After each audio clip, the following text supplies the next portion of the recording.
tears were streaming down my face. Because I was thinking, if a short kid like that could get into Notre Dame with an insane amount of hard work, then what I thought was an untalented artist could get into Disney with an insane amount of hard work. And I vowed to never give up again. Wow. I got my best drawings together, sent them into the Disney studios, and boom. When you wish upon us, I got in. Welcome back to another episode of Inspiration for the Nation. And this week we got a doozy for you. I don't think I've ever interviewed someone who has their own IMDb page. Yes, that's right. I got the one, the only Saul Blinkoff, who has one of the best voices ever. That's my bad imitation of him. But aside from having an amazing voice and being such a motivational person and speaker, he is an animator. He's worked for Disney and Dreamworks and worked on films like Pocahontas and Hunchback of Notre Dame. And also, he's a religious Jew. Yeah, he has quite a journey, him and his wife and their family. And he's someone that I listen to his podcast, Life of Awesome. And if you haven't heard it, after this, go check it out. But I have a strong feeling after you finish this episode, you'll be happy to listen. He has a journey and he has a lot to say. And we did this rather quickly. I've been talking to him for a while now. I was actually fanboying him. But we were in the right place at the right time. If this sounds a drop more echoey than typical, or we're not wearing the same type of clothes that we typically wear, it was, like he's very kind to me and he gave me during Chalamayit to do this. So thank you to him, his wife, and his family. And again, this episode is in memory of Shimon Dovid ben Yaakov Shleima, and also in memory of Miriam Sarah bas Yaakov Moshe. And also thank you to our partners at Yitflix, who you'll hear a little more about soon. And until then, enjoy this episode.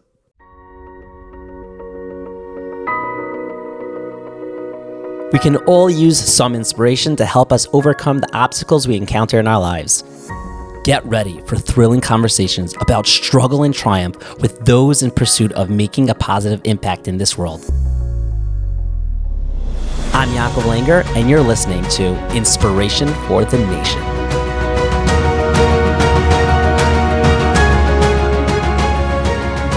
Okay, Saul, I know time is the most precious thing in the world, so thank you for giving it to me. Such a pleasure to be with you today, Yaakov. That's something that you say. Probably a lot of people know that's like one of your catchphrases on the podcast, right. Your podcast. Yeah. And I really appreciate it. And even specifically now, I know it's Chalamayit and you're doing a million things. So thank you, and thank you to your family for doing this. Yeah. So I'd love to talk to you. We're short time here, but I want to go through your journey and how you got to where you are today. Great, yeah. Take me back. Well, look, I grew up in New York, so I'm a Long Island, right? Long Island. I live there now. Oh, that's awesome. Yeah, so maybe I'll soon move to LA. There you go. That's the journey, right? Exactly. So I grew up in Long Island, and I wanted to be an artist. I really started out wanting to be, someone who draws. It was when I was 11 years old. I saw the movie E.T. That inspired me to want to be a filmmaker. Look, I knew people that were doctors and business owners and teachers and lawyers, and I didn't know any people that made livings doing something creative. And to clarify, you didn't grow up Orthodox. Oh, no, I didn't grow up Orthodox. I grew up conservadox, you could say. Interesting. So in the conservadox circles, was that even like a thought to go into like film production not and really. directing? No, I didn't even know that was a possibility. And when I saw the movie E.T., the credits were rolling. I remember tapping my mom, and I'm like, Mom, that's what I want to do someday. And she's like, what, you want to leave planet Earth in a spaceship? I'm like, no, Mom, I want to make movies. And like I said, that was my goal. I just didn't know how to accomplish it. So I went to the library. I got books on cameras, lenses, storyboard. I found out the director of E.T. was a Jewish guy named Steven Spielberg. I thought, if he could do it, I could do it too.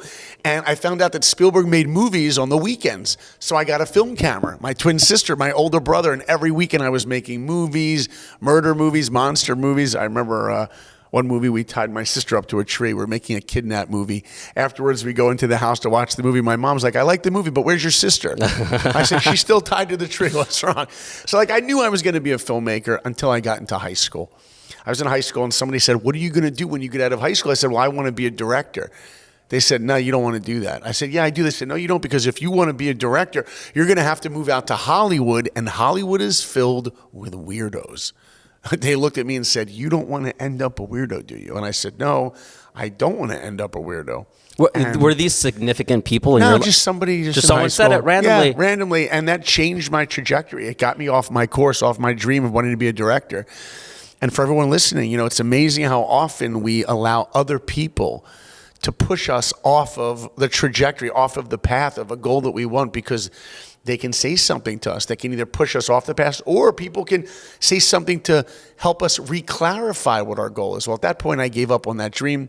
My parents said, "So You're like, I'll be an accountant. That's it." Yeah, well, I said, I'll go back to being an artist, because that's what I love to do. Yeah, that makes more so sense. my parents hired an art teacher to come to our house, and every week she would teach me to draw from life. And I was terrible at drawing hands. If any artists are listening, it's very difficult to draw hands from different positions. And my art teacher could see that I was avoiding drawing hands on all my drawings. And she said, "Why aren't you drawing the hands?" I go, "Well, because I'm not very good at that." She goes, "Oh, perfect. Here's your homework. Do a different drawing of a hand from a different position every single night before you go to bed. And in 6 months, you'll get good at drawing hands." And she taught me one of the most valuable lessons I ever learned. She taught me, don't be afraid to get out of your comfort zone, to turn your weakness into your strength. Incredible teacher. And that's what I did, and I got good at drawing hands. So I was going to be an artist until I went to the movies again. What happened now? And I see another movie that changes my life. I'll give you a song from the movie. You tell me if you know what it is. We'll do a little I hope Disney my Rebbe's trivia. not listening, but yeah. Here we go. "The seaweed is always greener." Little Mermaid. There you go. Okay. And somebody else is right. So I see The Little Mermaid. And I'm watching that movie, and I'm like, that's what I want to do. My mom's like, "What, you want to fall in love with a fish?" I'm like, "No, Mom, I want to be a Disney animator." Because Disney animation combined my two passions. My love of drawing, my love of filmmaking, put them together, animation. And plus, I found out that Disney has a studio in Orlando, Florida. I don't have to go out to LA. So there I was, junior in high school, and I knew what my dream was. My dream was to become a Disney animator. I just had one problem. I had no idea how to do it. I mean, I meet people all the time like, "Saul, my dream was to do a voice in a Disney movie. My dream is to, how do I do it?" Look, today you want to do something, you go to Google, and you can find the answer in a second. Well, for everyone listening, this was BG, before Google. Oh, okay. Right? There was no internet. I didn't know how to become a Disney animator. So my mom took me, not my older brother, not my twin sister, took me on a trip to Disney World, walking me around Disney World, asking everybody who works there how her son could become a Disney animator. We're getting on the It's a Small World boat ride. We're stepping on the boat. My mom's like, "Excuse me," to the Disney employee. "My son wants to be a Disney animator." It was very embarrassing, actually. I was gonna say, like, was this your dream? Like your mother getting you your dream job, or like, "Mom, Right. please Well, stop." this is a Jewish mom, right? So she's going to go out of her comfort zone to do whatever it takes, right? So the Disney cast member, the employee says, "Look, it's a boat ride, ma'am. We don't hire animators. But if you want your son to work at Disney, he's got to go to the Disney casting building." It was 4 minutes away from where we were in Disney World. So we go to this office building. We sit there for the interview, and the woman says to me, "What's your dream?" I go, "My dream is to become a Disney animator." She goes, "Well, we don't hire those here." I'm like, "Well, who do you hire?" She says, "We hire people that work the rides in the park, people that make the Dumbo ride go up and down." I'm like, "That's not really what I want." She goes, "Well, hold on a second." She leaves her office, comes back in 2 minutes later, and hands me a piece of paper, which became the most valuable piece of paper I ever held in my hands. What is it? I want to know. Other than my wedding ketubah. Right, My right. wedding contract. With the of sun course. and moon on it, yeah. Right, yeah, that's right. You know your stuff. Yeah, I listened to your podcast. Legit. That's but awesome. Yeah, okay, yeah. For people listening are like, "What is he talking?" Okay, yeah, we'll go on. Yeah. So Most this important was a piece of paper, a list of 8 schools, 8 art schools that Disney recruits their artists from. She said, "If you want to be a Disney animator, you need to want to go to one of these schools." Well, boom, that was it. That was the recipe. That was the equation I heard in my head. Saul plus go to one of these schools will equal dream of becoming a Disney animator. And for everyone listening, whatever your goal is, no matter what part of life, whatever the goal is, you want, if it's a career, you want to be a better parent, a better spouse, better at anything, you need to find out how. The recipe. You want to make creme brulee at home, you can do it if you have the recipe. Don't be afraid to put that energy in to figure out how to accomplish what you want. So I ended up going to one of these schools in Columbus, Ohio, the Columbus College of Art and Design. Incredible art school. I was the only Jew in my school, by the way. Incredible. I was the only one there. And I remember the first week in school, I was walking around the dorms meeting different people. And I walk into this one guy's room. The guy wasn't there, but I saw he had Mickey Mouse slippers. I'm like, this looks like he could be a Disney fan. Then I see he's got a Mickey Mouse bedspread. He's got a Mickey Mouse telephone, Mickey Mouse lunchbox, Mickey Mouse clock. I mean, he was Mickey Mouse crazy. I see in the corner he's got a sketchbook. I start opening the sketchbook. I look through, and he's got drawings of Mickey hands, 4-fingered white glove Mickey hands from all different positions. While I was drawing my own hands, I wasn't drawing Mickey hands. I was intimidated. I turned to leave the room, and I bump into the guy whose room it is. Uh-oh, I'm busted. I go, hey, man, I'm sorry. He looks at me and goes, huh? How you doing? Oh, gosh. I said, my name. I'm good. What's your name? He goes, my name's Jason, but people call me Mickey Mouse. I'm like, well, they call you what? He goes, Mickey Mouse Jason. I'm like, you have a Disney nickname? He's like, what, you don't? I'm like, no, I don't. I go back to my dorm room. I get on the phone with my mom. I'm like, Mom, if I'm going to fit in art school, I'm going to need a Disney nickname. I mean, I was surrounded by students that wanted to work at Disney. 1 week later, a representative from the Walt Disney Studios comes to our school. He was one of the original animators from the 50s on the movie Sleeping Beauty. He stands up on the stage. He used to be friends with Walt Disney. This guy's like 70 years old. Wow. Incredible. He stands on the stage. The auditorium is filled with everyone in the school. He looks out to all the freshmen, sophomores, juniors, and seniors, like 750 students. And he looks out to us and he says, just before we start, how many of you want to be Disney animators? Every hand went up. Oh, man. He said, just so you know, out of the 750 of you, maybe, just maybe 4 of you will ever work there. That's how competitive it is. And when he said that, I remember thinking one thing. I wonder who the other 3 are going to be. Wow. You were determined. Yeah, look, in life. Well, I guess Mickey was going to be one of the other things. Right.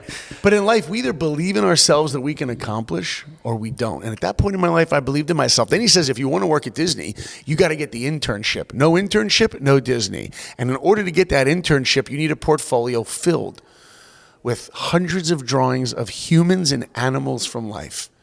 No cartoon characters, he said, and especially, he goes, no drawings of Mickey Mouse. And you could see Mickey Mouse Jason in the back, like slouching his chair. You know, he's like, oh, boy. You know? But to me, that equation was growing. First, it was Saul go to one of these schools will equal dream. Now it's Saul, plus you need a portfolio filled with figure drawing and anatomy, humans and animals, will equal dream. And that's really when my course was set. That's really when my goal was set. And I worked insanely hard in school. I got my best drawings together sophomore year, sent them into the Disney Studios, waited, got an envelope on Disney stationery. I still remember it had my name printed on an envelope with a gold leaf Mickey Mouse. The Disney company knew I was alive. They had my name typed on an envelope. Wow. I open up the envelope. It says, Saul, thanks for sending in your work, but unfortunately, you didn't make it. All right, I was rejected. Forget that. Another year goes by, and me and my best friend, Andy, are inseparable drawing all the time. And let me tell you, Andy was the best artist in the school because the guy never stopped drawing. And it's so important that people need to hear because you know, who we spend our time with, who we choose to be friends with actually affects who we become. So true. Right? And it's not just when you're a parent. Look, I'm a dad. I have 4 kids. Not just, oh, I hope my kids hang out with people that are good for them. Who do I hang out with? Who are we hanging out with? What are the values of a person that I consider spending my time with? Because their values will become my values. I will only grow if I'm with a person that can uplift me. Well, I remember one day, Columbus, Ohio, freezing cold day, bitter cold day. About 15 students went to the zoo to go draw animals that day. The second we get to the zoo, the bus gets there, we get off the bus, we go right into this cafe in the zoo. I think it was a Wendy's cafe. It was freezing, bitter cold. I go into this Wendy's, I get a hot drink like everybody else. After about 2 minutes, Andy and I sharpen our pencils, go out, and we see this elephant walking back and forth. So we draw this elephant in the freezing cold. Afterwards, we go into the bus. I'm showing Andy what I drew. He's showing me what he drew. I said to one of the other guys, I'm like, dude, we never saw any of you at the elephants. What animal were you drawing? The guy looks up to me and goes, well, none of us ever left the Wendy's. I said, why not? He goes, well, we couldn't leave. I said, why? He goes, because it was too cold. I said, oh, it was too cold. I thought your dream was to work at Disney. Oh, it's your dream unless it gets a little too difficult, unless it gets a little too painful. we all need to remember that whatever we want to accomplish in life, if we want to be great at something, it's going to take effort.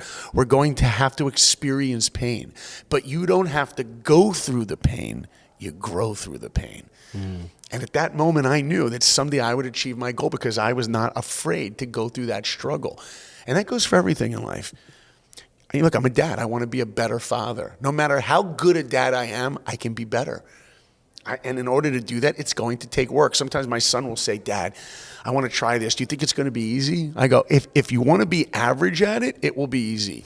If you want to be great at something, it will always take effort. But it's like so hard. I mean, you got rejected. How many times in the end did you get rejected? Well, fine. So I ended up getting rejected. The second time Andy and I send our portfolios in, he gets into Disney and I get rejected. Was that more inspiring for you or more of like a crush for you? It was a crush. Yeah. Okay. You're honest about that. Oh, I'm honest about it. Not only was it a crush, get ready for this. Andy tells me he's going to the happiest place on earth. He got the internship on his first try. It's my second time. I try, and I gave up.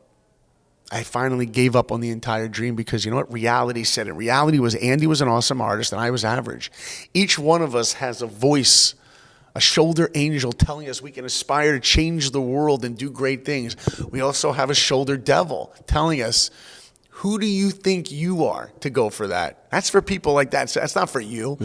And I listened to that voice, and I gave up on the entire dream for 1 week. A week goes by. A buddy says, I got tickets to go see a movie. You want to go? I'm like, I'm not in the mood. He goes, but they're free. I go, oh, okay, I'll go. So I go to the third movie that changes my life, and I went to the movie Rudy. Did you ever see that movie? Yeah, sure. The football player? Rudy, right. Rudy, for anyone yeah. listening, if you haven't seen that movie, you got to see it. Totally appropriate for kids. Great family movie.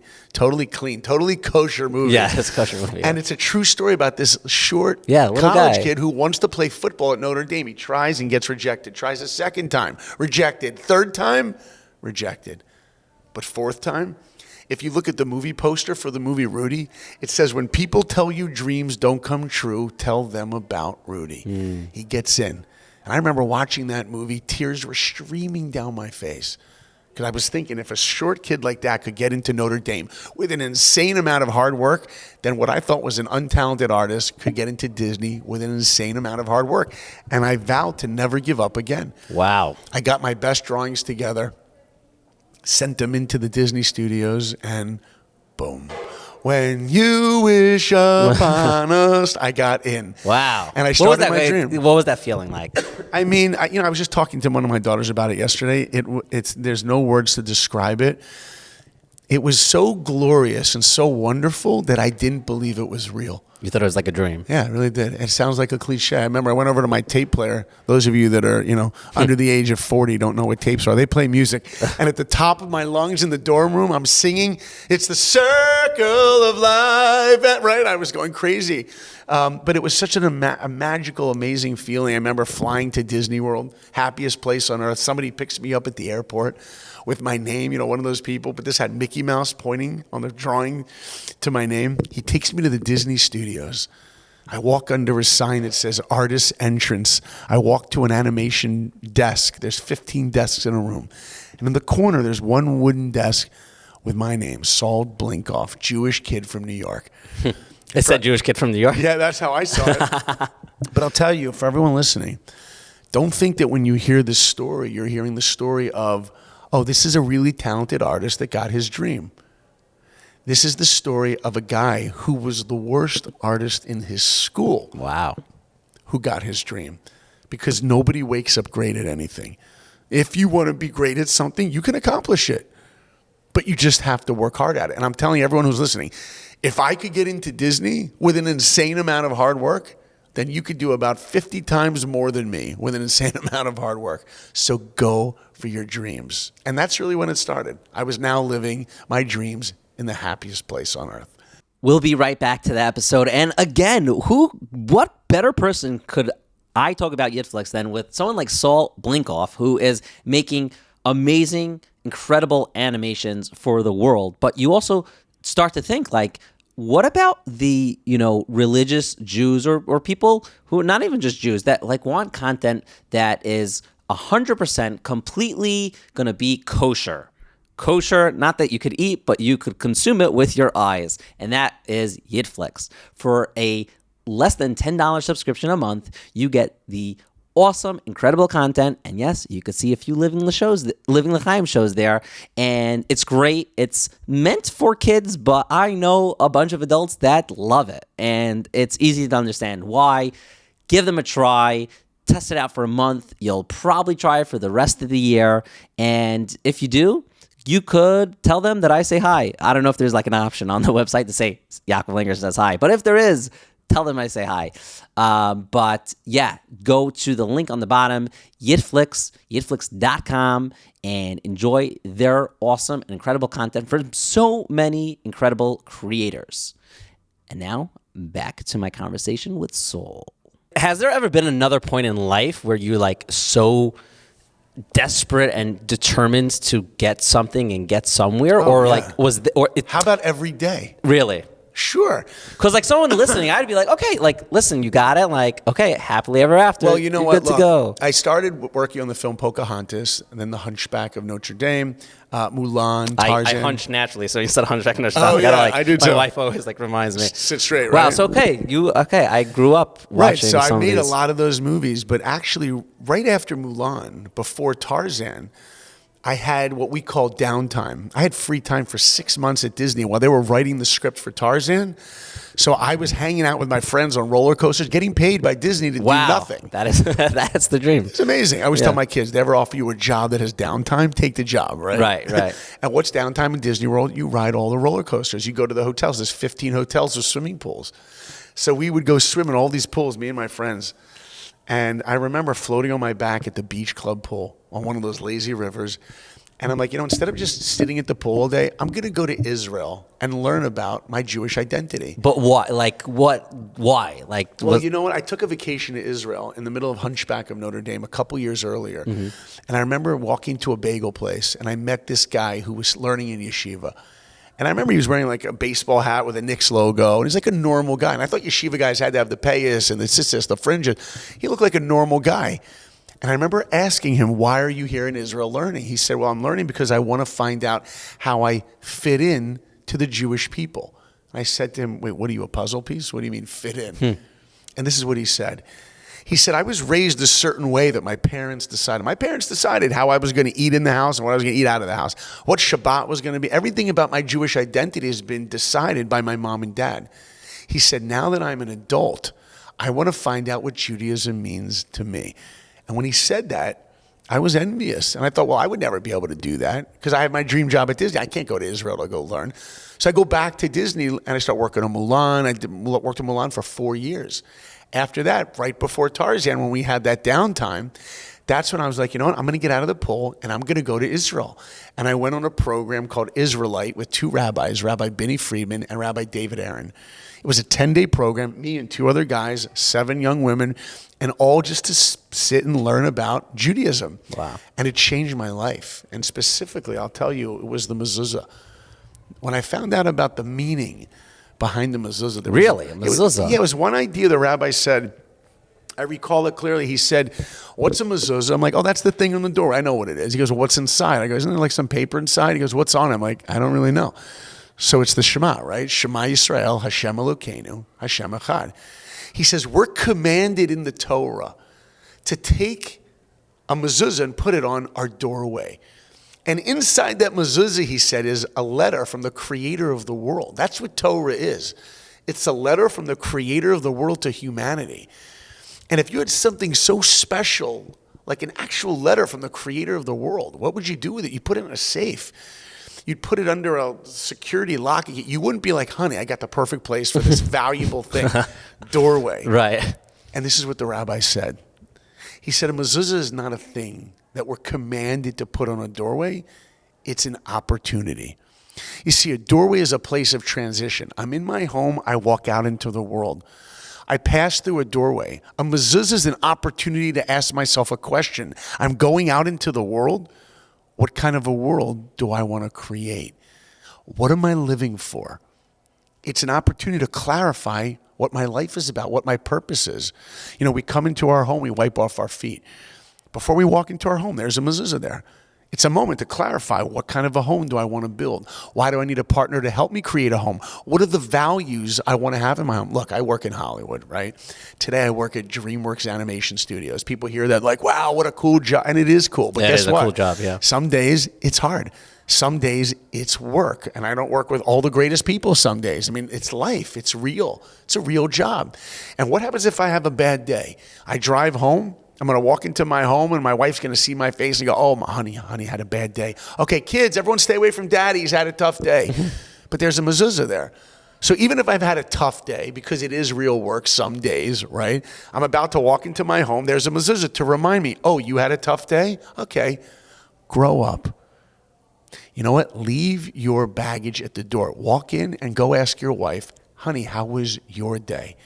What about your kids? I have 4 kids. I have a 9-year-old daughter, Naomi. What, she can't have a tough day?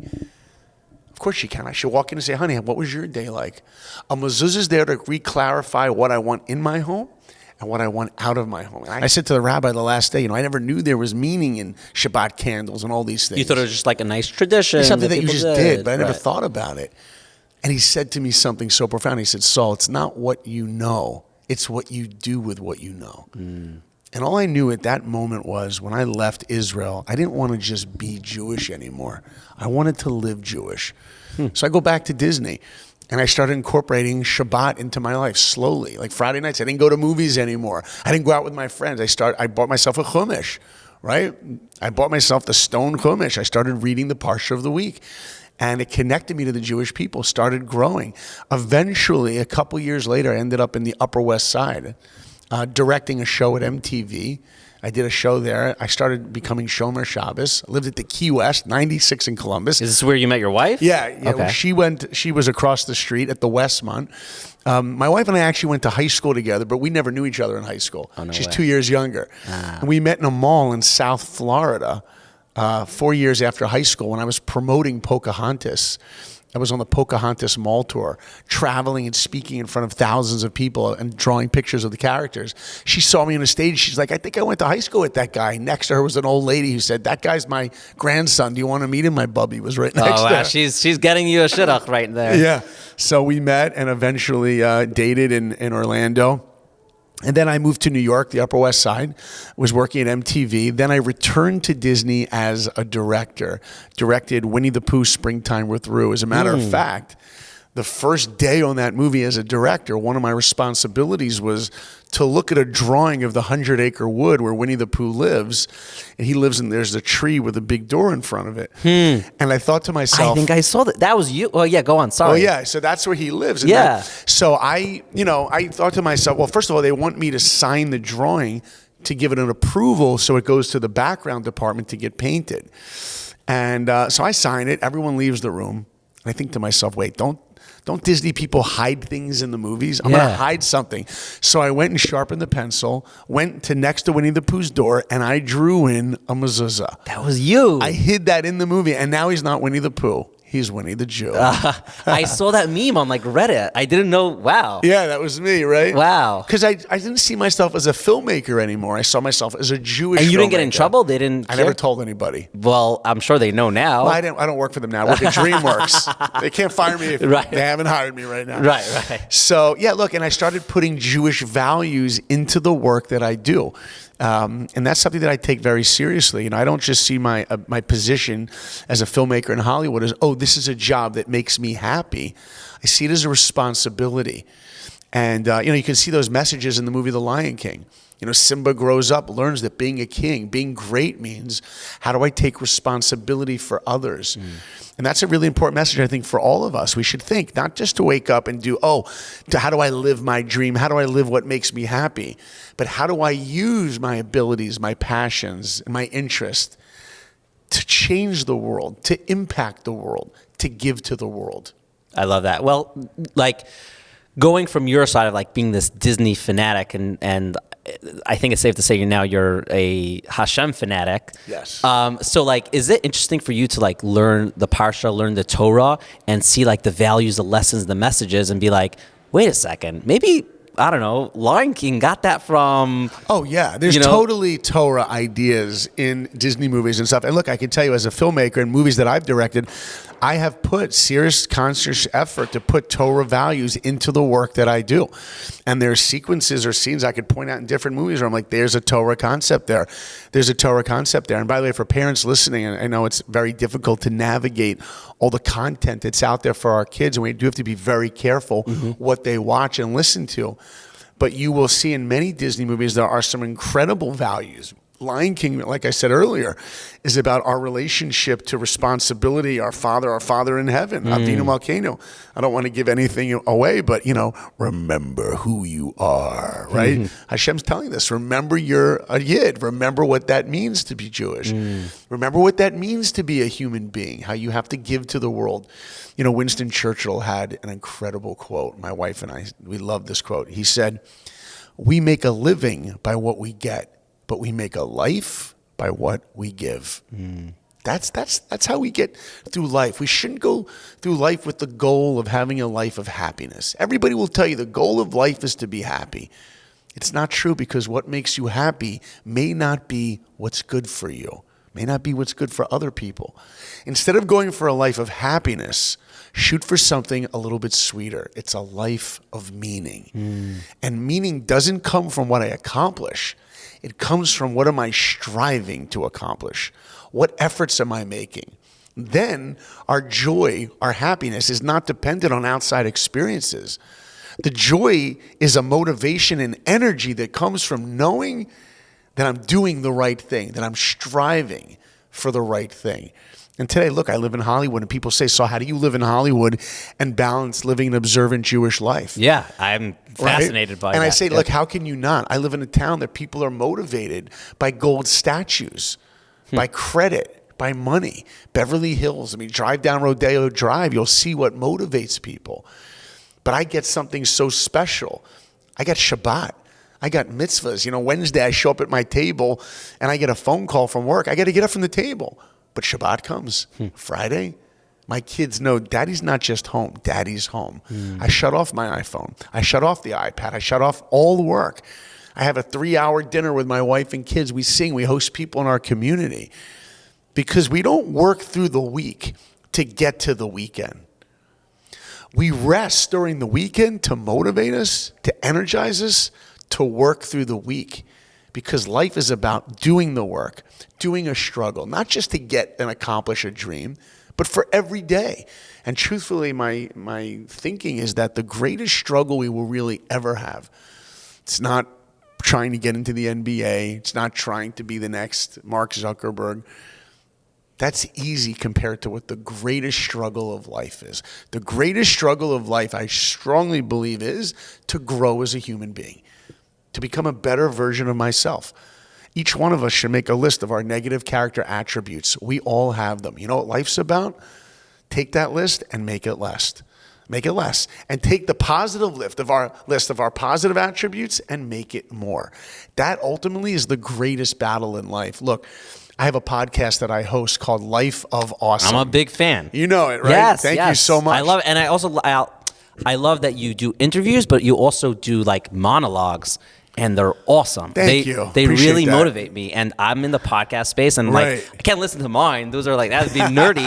I really, really enjoy your podcast. Thank you so much for saying that. Well, I appreciate that. One of the most incredible guests I've had amazing guests. The first guest I ever had on the podcast is the real Rudy Rudiger, the football player, which was just crazy to hear him tell his story.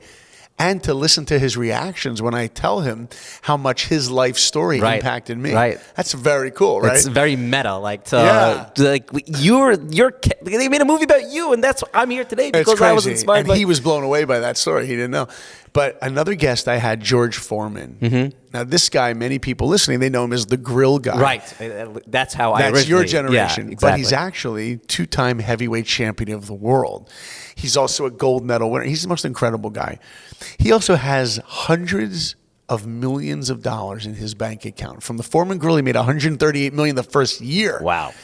And when I get this guy on the podcast, I asked him the final question, George, what's the legacy you want to leave? What's the legacy you want your kids? What's the legacy you want the world to remember about you? His answer, profound. He didn't mention his money. He didn't mention his boxing, awards or Olympic gold medal. He didn't mention any of that. He said, you know what I want people to remember? That I loved people, that I loved humanity, that I loved to walk down the street and smile and make another person feel better about themselves. That's a life of meaning. He blew me away in that interview. I was totally floored. But it really inspired me, and that's how I aspired to be myself. To use Judaism, to use Torah as an instruction manual to help me accomplish becoming a better person. Because the word Torah, as I'm sure you know, is a Hebrew word. It means instructions. It means directions. As Rabbi Noach Weinberg beautifully said, Torah is the instruction manual for living. Torat Chaim. Or if you're Ashkenaz, Torah's Chaim. Right. But that's what it is. And if we want to go through life and become great, we need to find that recipe, those instructions for how to become better people. And look, I hope this doesn't sound morbid, but someday I'm going to die. We're all going to die. What do I want my kids to remember? What's about your me? legacy? Right? Yeah. What's my legacy? They say if you had to choose to go to a wedding or a funeral, better to go to a funeral. And that seems odd. Why would you choose to get a wedding? You get champagne and caviar and steak and prime rib. A nice time. Right? You have a nice time. You sing, you dance. Why would you go to a funeral? Because at a funeral, each one of us is forced for a moment to have the realization that someday that's going to be me. We face our own mortality. And that should energize us to realize we have the fortunate ability to leave a cemetery. And now I can go become better. Now I can go grow. It can motivate me to realize that I'm running out of time. And that's a question I ask myself, and I ask our audiences all the time. What are we waiting for? What are we waiting for? Tomorrow I'm going to work on becoming a better parent, a better spouse, achieving a dream. Every single day we have the ability to change. And I'll tell you, every day we walk through our doorway, we see that mezuzah. At the end of the day, I shouldn't be the same person just a day older. I should become a different person every day. You look at a toddler, they grow every day so much. The difference between a 6-month-old and a 1-year-old is they can walk usually. Think about the vocabulary a 2-year-old has compared to a 1-year-old. We see the growth as a parent in our children all the time at that age. What, we can't grow? We can.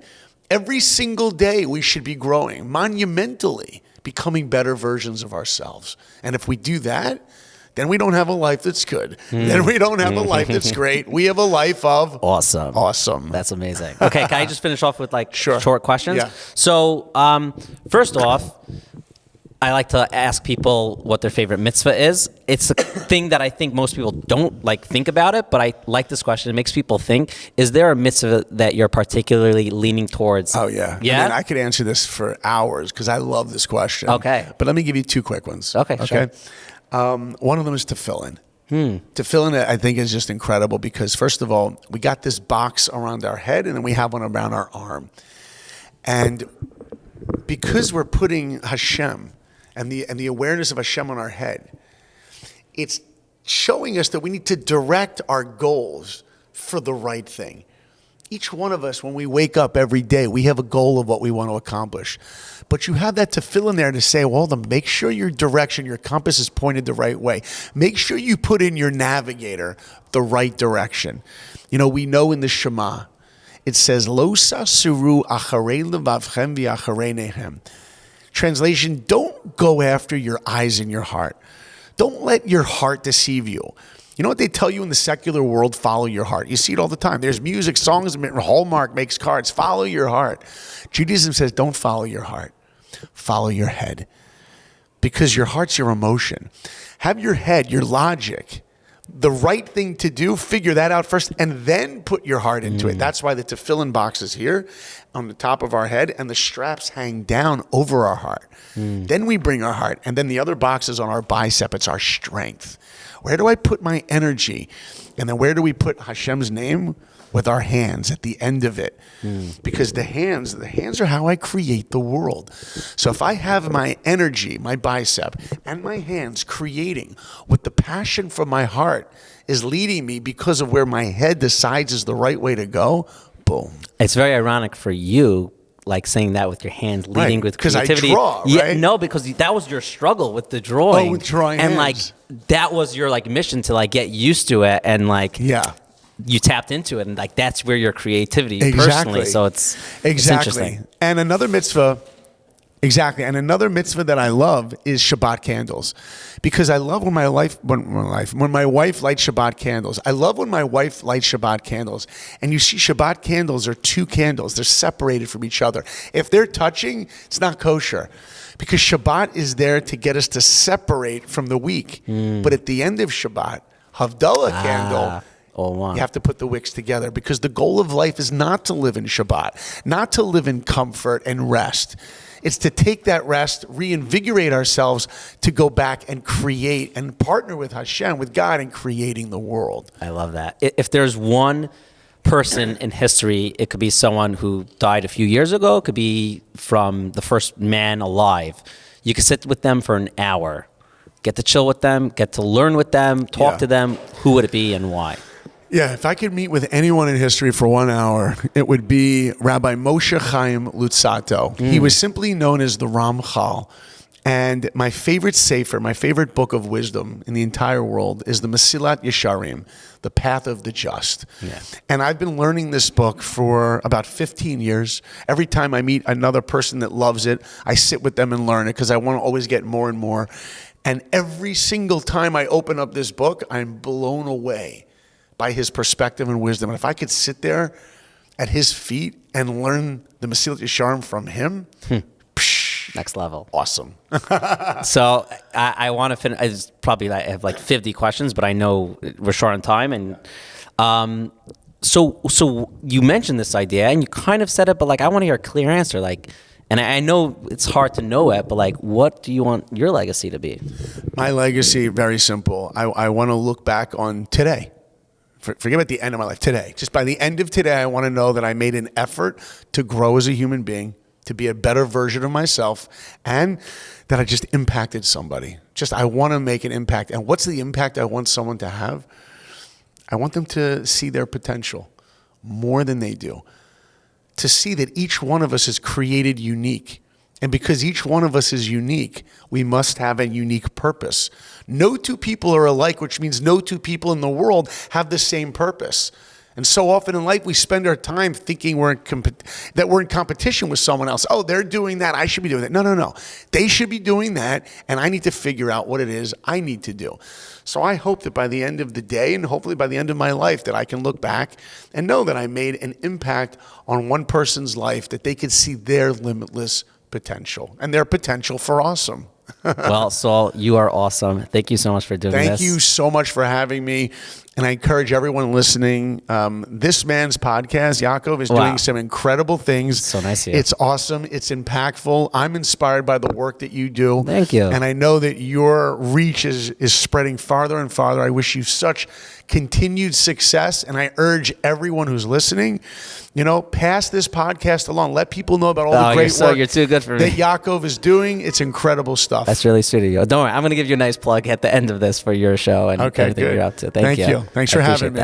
That was a great episode. I get jealous to hear him talk. I mean, I've always heard it through a mic, but now I heard it with my own actual ears.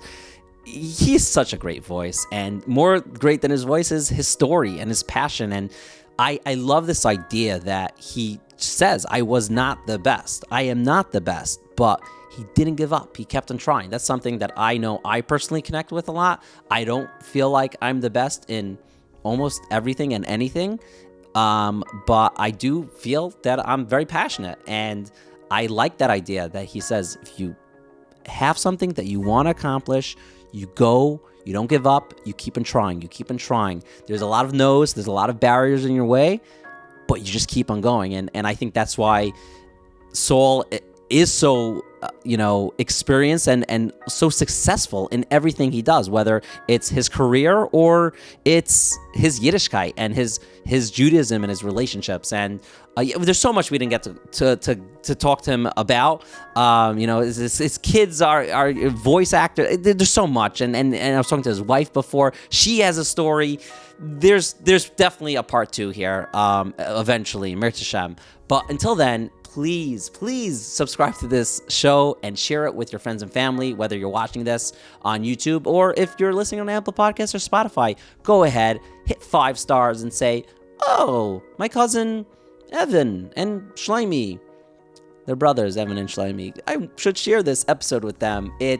It means the world to me when you do that. And I really love all the kind messages that people send. If you have any feedback, you go on livinglchaim.com and let me know. I'm an open ear, whether you want to say guest suggestions or you want to tell me the things that you hate about this podcast or the things you love about this podcast.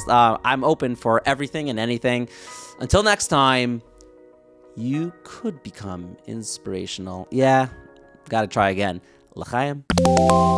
Living Lchaim.